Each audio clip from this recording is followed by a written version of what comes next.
Bonjour à tous. Pour les nouveaux sur cette chaîne, bienvenue. Je m'appelle Télimax, je suis un vendeur professionnel sur Amazon et j'enseigne des techniques et des stratégies de l'e-commerce qui vont vous générer en fait des revenus donc récurrents et croissants avec le business model Amazon FBA et le private label. Alors, si vous voulez avoir des contenus comme ce qui va suivre en fait, eh bien je vous invite fortement à vous abonner en cliquant sur le bouton situé en dessous de cette vidéo pour recevoir les prochaines sorties vidéo. Et je vous promets toujours des contenus de qualité. Maintenant, je vous ai mis en description de la vidéo mon e-book, les 5 étapes pour démarrer un business à succès avec Amazon FBA. Vous allez trouver dans cet e-book les techniques et les stratégies qui m'ont permis en fait de développer ma première boutique à succès avec Amazon. Maintenant, nous allons passer ici dans cette vidéo en fait en revue les 4 domaines les plus critiques de votre activité Amazon FBA. Vous allez apprendre une tonne de techniques différentes au cours de votre aventure sur Amazon pendant que vous développez votre entreprise. Mais il existe des domaines critiques sur lesquels en fait vous voulez vraiment vous concentrer et avoir l'esprit, même si vous êtes au tout début de l'aventure. Et les 2 derniers points vont être vraiment importants. Alors, je vous invite fortement à rester jusqu'au bout. Alors, pour ceux d'entre vous qui sont plus avancés avec cette entreprise Amazon FBA, eh bien, ce sont 4 compétences que vous voulez bien maîtriser. Il s'agit ici de garder un œil sur ces points. Et la raison pour laquelle, en fait, cela est si important est que lorsque vous vous sentez dépassé et que vous vous sentez un peu débordé et que vous en êtes trop à la fois, en fait, dans la pression, eh bien, vous allez pouvoir séparer les tâches urgentes, critiques de celles qui ne le sont pas. Alors, maintenant, nous allons aborder les 4 parties les plus cruciales de votre entreprise. Le premier est la recherche et le développement de produits, donc R&D. Le numéro 2 est le lancement de produits et le marketing. Le numéro 3 est la gestion des stocks et l'optimisation CPC. Et le numéro 4 est la gestion et la mise à l'échelle des flux de trésorerie. Si vous maîtrisez toutes ces compétences ou si vous avez une équipe qui maîtrise toutes ces compétences, eh bien vous êtes prêt à toujours lancer des produits rentables et à évoluer de manière rentable. Mais il est vraiment ici important de progresser de manière séquentielle. Voilà, ces domaines en fait sont nommés par ordre d'importance et de progression.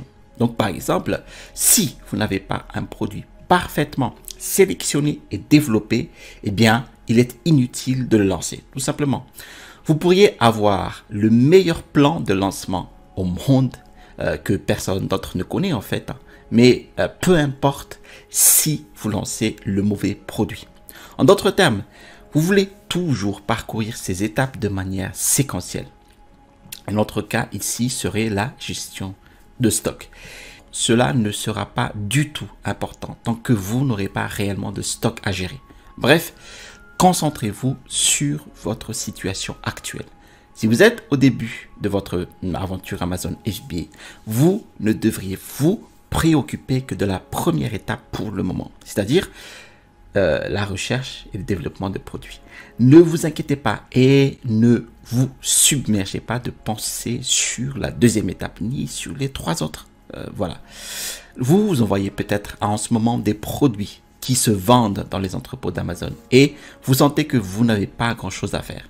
Vous êtes peut-être en période d'attente ou peut-être certains d'entre vous ne peuvent pas tout simplement envoyer de stock pour le moment. Eh bien, commencez à penser à ces 4 domaines parce qu'ils sont tous importants jusqu'à ce que votre business soit optimisé. Et avec tout cela, il ne devrait vraiment pas y avoir de temps d'arrêt complet en fait pour votre business. Alors, maintenant, décomposons chacun de ces compétences. Ici, R&D de produits. Donc, comme vous le savez, le R de R&D représente la recherche, en particulier la recherche de produits. Et lors de votre recherche de produits, Vous souhaitez en fait réfléchir au niveau de prix unitaire des articles en vente de vos potentiels concurrents. Maintenant, il y a beaucoup trop d'aspects à couvrir ici, mais je vais vous donner quelques points intéressants que vous pouvez retirer et utiliser dans cette capsule. Nous allons ici prendre comme référence le marché FR, donc le marché français, car c'est le marché francophone le plus courant où la plupart d'entre vous vendent. Donc sur le marché Amazon FR, eh bien, je recommande ici à ce stade de rechercher par exemple des articles à un prix de vente minimum absolu de 20 €. Et je recommanderais même d'aller au-dessus de 25 €. Mais le prix est ici important. Plus le prix de vente est élevé, eh bien, plus vous obtiendrez probablement de profits à long terme et vous réduirez considérablement la concurrence. Alors, lorsque vous utilisez le logiciel tel que Jungle Scout, eh bien, le prix donc minimal de 20 € est matérialisé par le fait de remplir ce champ, donc minimum price. Donc ici, ce sera 20 €. Maintenant, la demande. Donc, quel que soit le produit que vous regardez, vous voulez regarder le marché pour ce produit et voir combien est-il acheté sur une période donnée. Par exemple, si vous souhaitez vendre 300 unités par mois en France, eh bien, vous devez examiner le marché actuel et trouver des preuves que les concurrents vendent 300 unités par mois ou 10 unités par jour selon la métrique que vous souhaitez utiliser. Alors, je recommanderais ici d'essayer de trouver des 3 concurrents sur la première page, chacun faisant plus de 300 ventes par mois. Eh bien, cette métrique vous montre qu'il y a beaucoup de ventes à long terme à réaliser sur le marché et vous pourriez aussi réaliser 300 ventes par mois plus.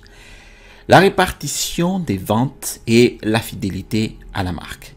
Ici, vous recherchez à vous assurer que ces ventes se produisent bien sur le marché.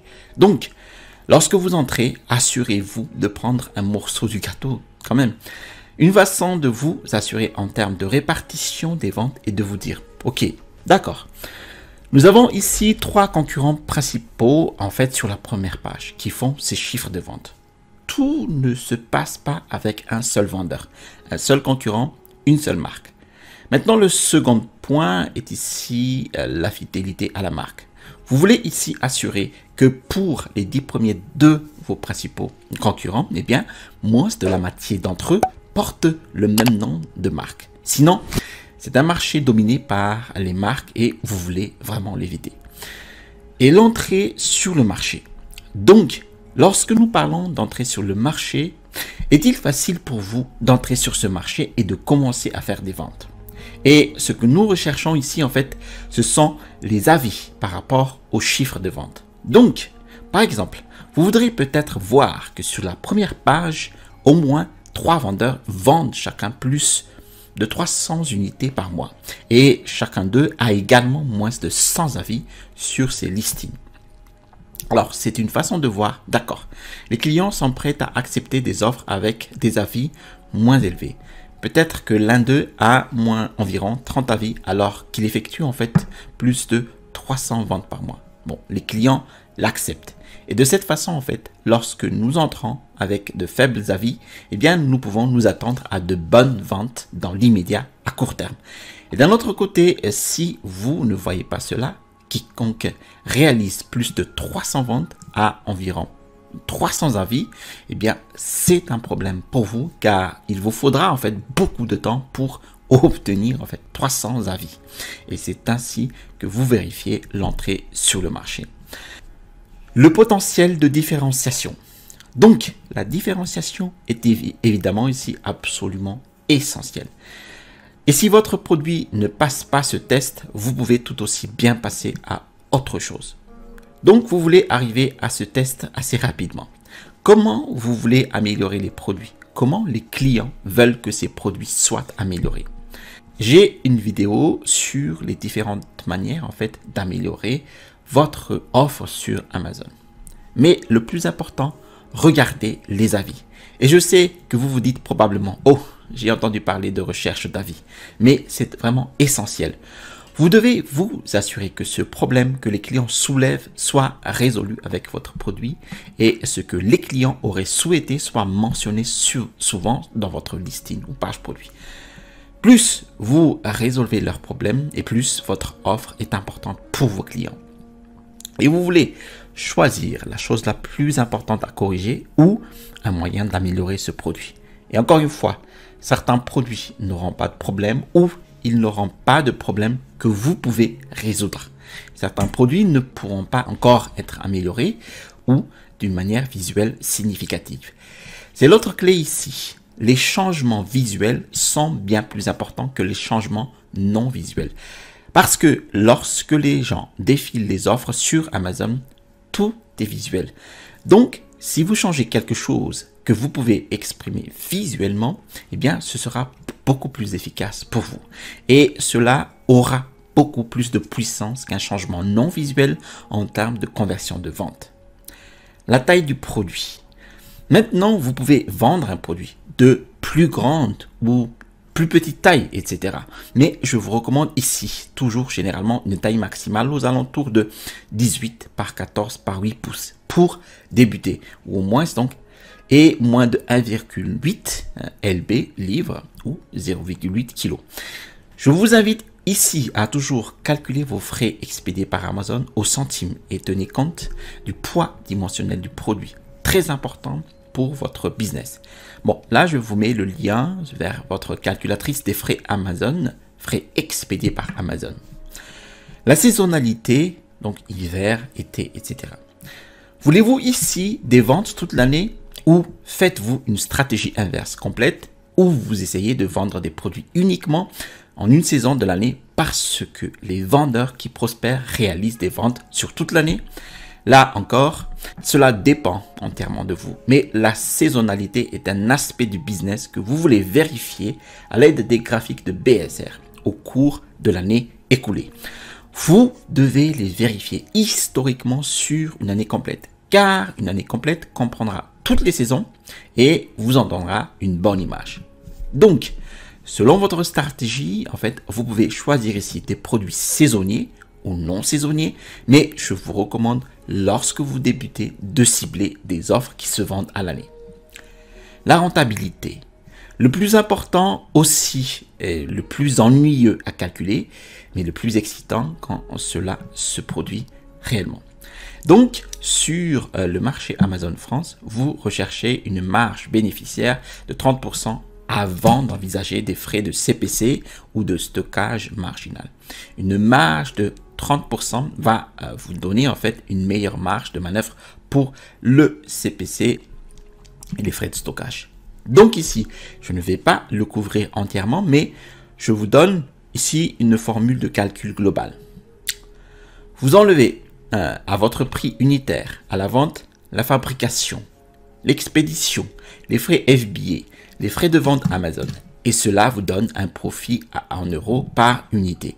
Divisez-le par votre prix de vente et multipliez par 100 et vous avez votre marge bénéficiaire. Et assurez-vous que c'est une entreprise intéressante.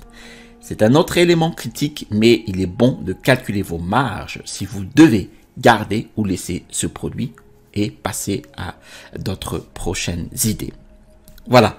Alors, avant de passer à d'autres thèmes, eh bien, je vous invite ici à voir mon fichier Excel de calcul de compte de résultats avec Amazon FBA, où là, vous allez pouvoir en fait calculer carrément le salaire que vous aurez lorsque vous voulez lancer tel ou tel produit. Allez, vous allez trouver cette vidéo ici. Toujours sur le RD de produit. Le D signifie bien évidemment le développement, le design et la fabrication de produits. Et ici, vous voulez trouver un fournisseur fiable. Trouver des fournisseurs fiables est la clé.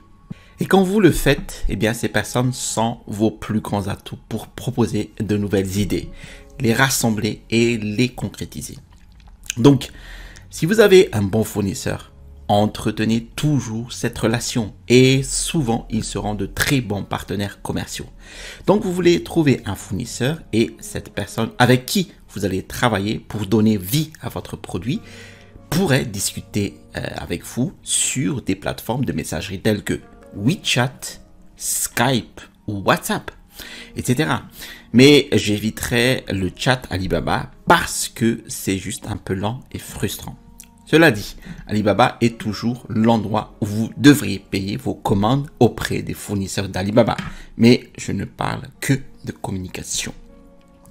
Alors, ces autres canaux de communication sont parfaits pour partager des vidéos et des images et simplement pour une communication rapide et facile.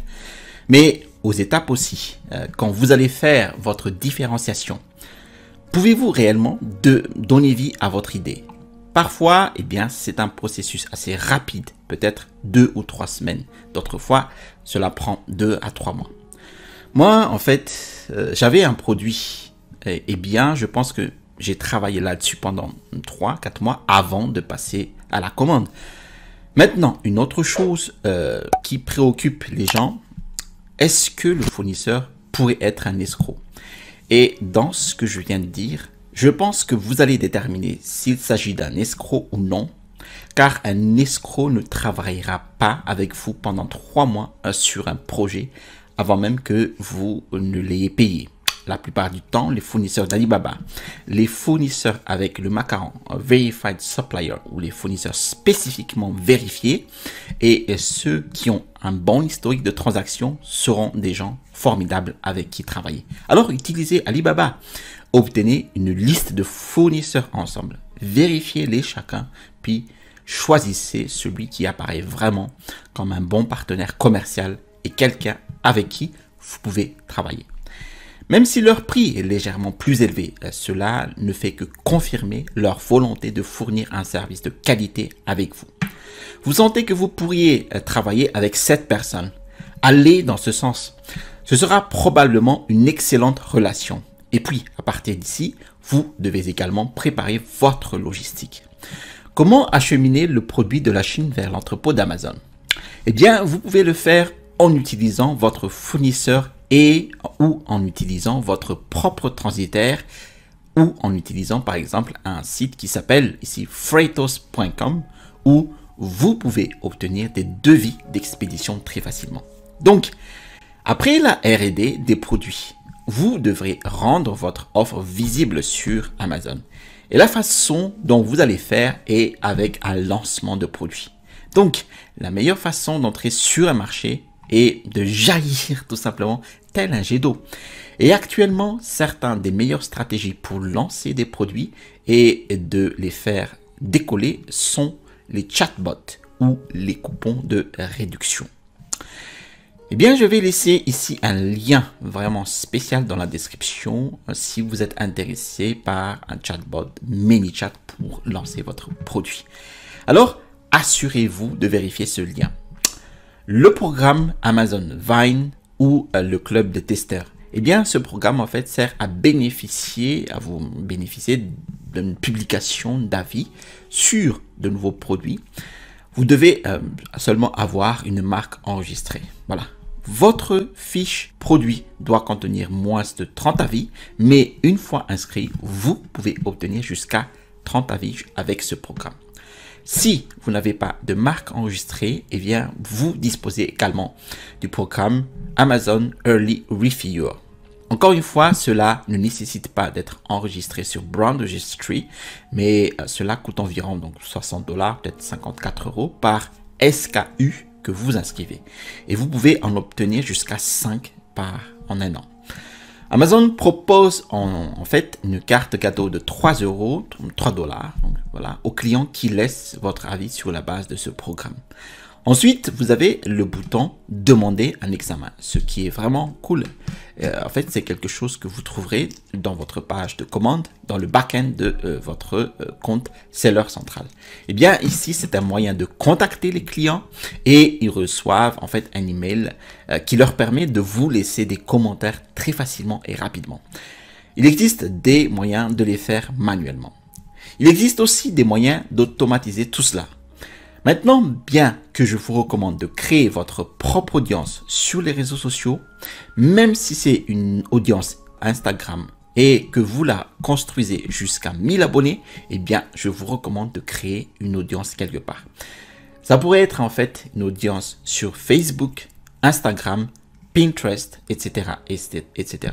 Ou ce que vous pourriez faire, en fait, c'est aussi de payer des influenceurs, vous savez, des gens qui ont déjà ce public. Et c'est un excellent moyen de toucher du public très ciblé avec votre produit au lancement. Et bien sûr, le CPC ou le coût par clic est probablement l'un des moyens les plus complexes car il diffère sur chaque marché. Mais c'est un excellent moyen de vous mettre en tête des résultats. Vous avez un excellent produit, mais pas de classement, précisément de classement organique. Vous payez pour ce classement. Vous le placez en tête des résultats. Eh bien, c'est une partie critique du processus, car à ce stade, le marché va vous dire oui ou non. Si vous avez optimisé, eh bien, l'algorithme d'Amazon teste les images principales que vous avez insérées et les place en haut de la première page de résultats pour vos mots-clés principaux. Et vous ne voyez pas de vente. Bon, ce n'est pas un bon signe. Mais si vous constatez une tonne de ventes lorsque vous faites du CPC, alors vous avez bien fait. Parce qu'à chaque fois que vous faites une vente en haut de la première page pour votre annonce sponsorisée, eh bien, vos annonces organiques augmentent ces résultats. Et lorsque vous hissez votre listing organique sur la première page, vous pouvez arrêter l'annonce sponsorisée. Parce que les clients ne se soucient pas de savoir si c'est sponsorisé ou organique. Ils recherchent simplement le produit. Donc, lorsque votre offre est organique, elle est sur la première page, vous devez continuer à faire des ventes là, comme vous l'avez fait avec l'annonce. Et vous maintiendrez continuellement ce classement tant que vous continuez en fait à réaliser ces ventes. Donc ici, c'est un très bon test. Il y a beaucoup de paramètres qui entrent dans le cadre du CPC et l'optimisation, mais très important pour le lancement de votre produit. Et sur la gestion des stocks et l'optimisation CPC. Donc ici, d'abord, gérer les stocks. Probablement, c'est l'une des tâches les plus difficiles pour tout vendeur Amazon. Une fois que vous avez une très bonne idée de vos ventes quotidiennes réelles et de votre délai d'exécution. Alors, je précise ici, le délai d'exécution en fait concerne le délai de fabrication et le délai d'expédition pris ensemble. Donc, lorsque vous avez votre délai d'exécution et votre vente quotidienne réelle, eh bien, vous pouvez le résoudre assez facilement. Regardez ici une équation. Votre délai d'exécution, disons que c'était 60 jours pour la fabrication et l'expédition multipliée par vos ventes quotidiennes. Disons que vous en vendez 10 par jour. Cela donne en fait le nombre d'unités qu'il vous faut en stock. Et puis vous ajoutez simplement n'importe quelle quantité en stock de sécurité. Disons que vous voulez 100 unités de stock en sécurité. Donc, vous avez fixé le temps 60 fois 10, eh bien c'est 600 plus une centaine de plus 100 unités en stock de sécurité et cela vous donne 700. Eh bien 700 va être votre point de commande. C'est-à-dire que vous devriez tout simplement commander 700 unités à chaque fois que vous arrivez presque à terme de votre délai d'exécution. Maintenant, si vous regardez un autre exemple ici, eh bien, ils ont un délai d'exécution de 50 jours avec 10 ventes quotidiennes et 200 unités pour le stock de sécurité. Ils ont également obtenu en fait un point de commande de 700. Cela signifie que lorsque vos ventes sur la page de stock gérée par Amazon vont atteindre 700, eh bien, vous devez passer une nouvelle commande à ce stade avec votre fournisseur. Bien évidemment, cela vous aide à rester en stock et cela vous aide à préserver les mots-clés, à classer votre BSR. Donc, BSR, c'est le Best Seller Rank ou votre classement de vente sur Amazon. C'est le classement de votre page produit dans votre catégorie principale. Eh bien, cela vous aide à préserver votre mot-clé, à classer votre BSR et à réduire considérablement les coûts de vos annonces sponsorisées. Car vous n'avez pas à relancer le produit chaque fois que vous êtes en rupture de stock. Maintenant, cela semble facile, mais c'est beaucoup plus difficile en pratique. et c'est quelque chose que vous voulez travailler et vous en tenir compte en fait du côté du CPC une fois que vous avez plus de données de mots-clés. En d'autres termes, vous avez diffusé ces publicités CPC et extrait les rapports CPC d'Amazon. Vous allez maintenant être en mesure d'optimiser ces campagnes. Et en optimisant les campagnes, vous réduisez vos dépenses publicitaires et augmentez votre rentabilité. N'oubliez pas, comme nous l'avons déjà dit, que cela commence généralement à se produire lorsque vous vous classez organiquement à la première page. Mais avec le CPC en général, ce que vous faites comme si vous avez un étang rempli de poissons. C'est-à-dire, en fait, les poissons sont vos potentiels clients. Et vous jetez un large filet au début. Alors, vous lancez ce large filet au début, puis vous déterminez où se trouve la plupart, tout simplement, des gros poissons dans cet étang. Et puis, vous allez réduire le filet et vous vous concentrez uniquement sur la section de l'étang, pas sur toutes les autres zones qui ne sont pas rentables. Voilà comment fonctionne le CPC véritablement à un niveau très élevé. Alors, les marchés diffèrent, mais en général, voici une approche que vous pouvez utiliser. Après avoir déterminé ce qui fonctionne le mieux pour votre produit, eh bien, vous avez déterminé la meilleure partie de l'étang. Vous passez à une campagne de correspondance exacte, uniquement pour les mots-clés qui fonctionnent pour votre produit. Et de cette façon, vous minimisez le budget gaspillé. Mais encore une fois, cela diffère et certains produits ont même des campagnes automatiques incroyablement rentables. Donc cela diffère, mais c'est une façon de penser et de faire cela. La gestion des flux de trésorerie. Donc, un autre problème est celui de la trésorerie.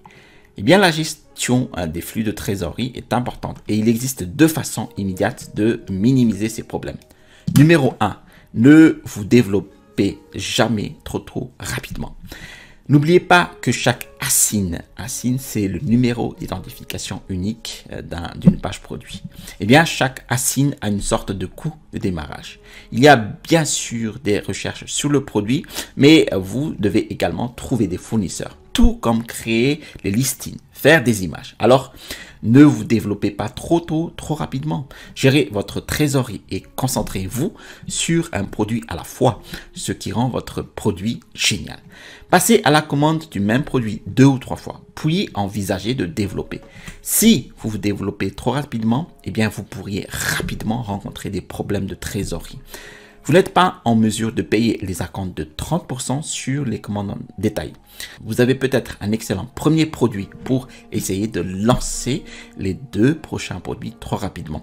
Alors, déplacez-vous un peu plus lentement. Développez-vous un peu plus lentement.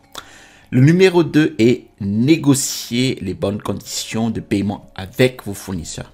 Au minimum, il devrait s'agir ici d'un coût initial de 30% et de 70% après la production avant les frais d'expédition.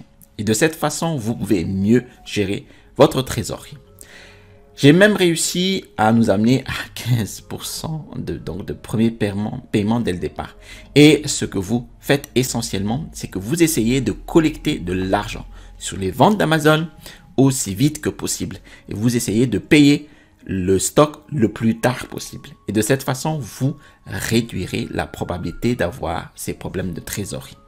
Donc, la mise à l'échelle, ou en anglais, le scaling. Si vous êtes arrivé à ce stade, eh bien, félicitations. Vous avez déjà bien lancé votre produit. Donc, une fois que vous avez un produit, vous allez vouloir refaire votre boutique à temps. Eh bien, ne le faites pas trop rapidement. Mais une fois que vous êtes à ce stade, eh bien, vous pouvez amener un produit existant sur un nouveau marché Amazon. Peut-être que de l'Europe aux US, vous pourriez commercialiser un produit existant. Vous pouvez ajouter de nouveaux produits à cette même gamme de produits et commencer à développer cette même marque. C'est exactement ce que j'ai fait. Et vous pouvez démarrer une nouvelle gamme de produits. Une nouvelle gamme de produits dans la catégorie, dans la niche, ou peut-être un produit totalement différent, une niche totalement différente. Bon, moi, j'ai préféré développer une gamme de produits dans la même niche parce que à ce moment-là, je maîtrise la niche, tout simplement. Mais dans tous ces domaines, une gestion efficace des stocks et des flux de trésorerie contribuera à cette expansion.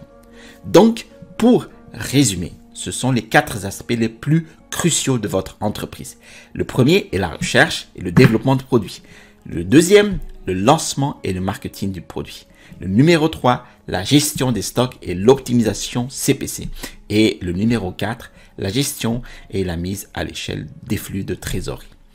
Merci d'avoir suivi cette vidéo jusqu'à son terme. Si vous avez aimé cette vidéo, cliquez sur le bouton j'aime.